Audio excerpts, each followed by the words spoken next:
Welcome to The Explainer. Today we're going to crack open a 7th century wellness text, the Ashtanga Hridya, and you won't believe how modern its advice is for living a balanced life. We're zeroing in on chapter 7, which is all about protecting yourself, but maybe not in the way you'd expect. Okay, so here's our game plan. We're going to start with something that sounds like it's from a crime show, ancient food forensics. From there, we'll see how that idea blows up into the core philosophy of the whole chapter, these 3 pillars of life. And of course, we'll break down each one: food, sleep, and the art of moderation. So the chapter is literally called Protection of Food, and you got to put yourself in their shoes. For a royal physician back in the 7th century, that meant one thing above all else: finding poison before it got to the king. I mean, can you even imagine that pressure? This wasn't just about preventing a tummy ache. We're talking life or death. The king's life, and let's be real, probably your own life, depended on you spotting something weird in his dinner. Talk about high-stakes quality control. And what's so wild is the level of forensic detail they had. They were not just winging it, okay? They had a whole checklist for spotting poisoned rice. And look at some of these. Steam the color of a peacock's neck, or the rice all of a sudden gets watery with shiny bits in it. This was a real science, and it was born out of absolute necessity. But here's where the chapter takes a really cool turn.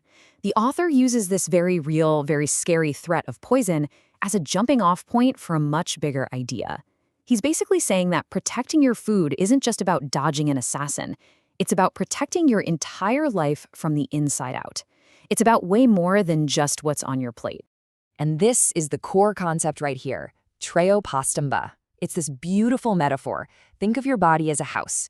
To keep that house standing strong for a good long time, you need it to be held up by 3 absolutely essential pillars. So what are these pillars? Well, according to this ancient text, our entire well-being, our whole life, really, is resting on these 3 things: ahara, which is our food; shayana, which is our sleep; and abramacharya, which means moderation and discipline, especially when it comes to life's pleasures. All right, let's dig into that first pillar, ahara, or food. Now, the wisdom here isn't just about, eat your veggies. It's about how you should change your habits. And this is where it starts to feel like it could have been written yesterday. Listen to this, it's so powerful. The text is basically shouting from the rooftops: do not make extreme, sudden changes to your lifestyle. All those crash diets, those intense new year, new me plans we all try.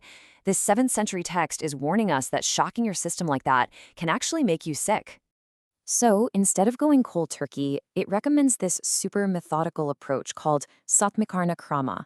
You cut back on the unhealthy stuff by just a quarter, then another quarter, and so on. It's this slow, steady process that lets your body actually adapt, building health that's strong and, more importantly, health that actually lasts. Okay, on to pillar number 2, shayana, or sleep. In our modern hustle culture, we so often treat sleep like it's a luxury, right? Something you earn. But this ancient text says, nope. It puts sleep right up there as a fundamental, non-negotiable support for your body. Every bit as important as the food you eat. Now, the chapter doesn't give you a 5-step guide to better sleep, but what it does is maybe even more profound. Just by including it as one of the 3 pillars, it tells us that rest isn't an afterthought. It's a co-equal partner holding up the entire structure of your health. And that brings us to the 3rd and maybe the most fascinating pillar, abramacharya.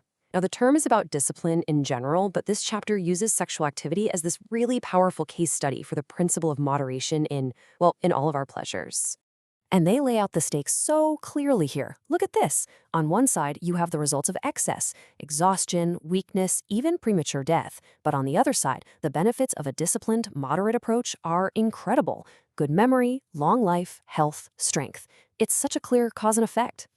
And they get super specific. This isn't just some vague advice to be moderate. It's almost like a prescription. And get this, it's not one size fits all. They advise different frequencies depending on the season, trying to sync up our activities with our body's natural energy levels. So, for example, a little less often in the draining heat of summer. Makes sense, right? It even gives you a post-activity protocol. It's basically an ancient self-care routine.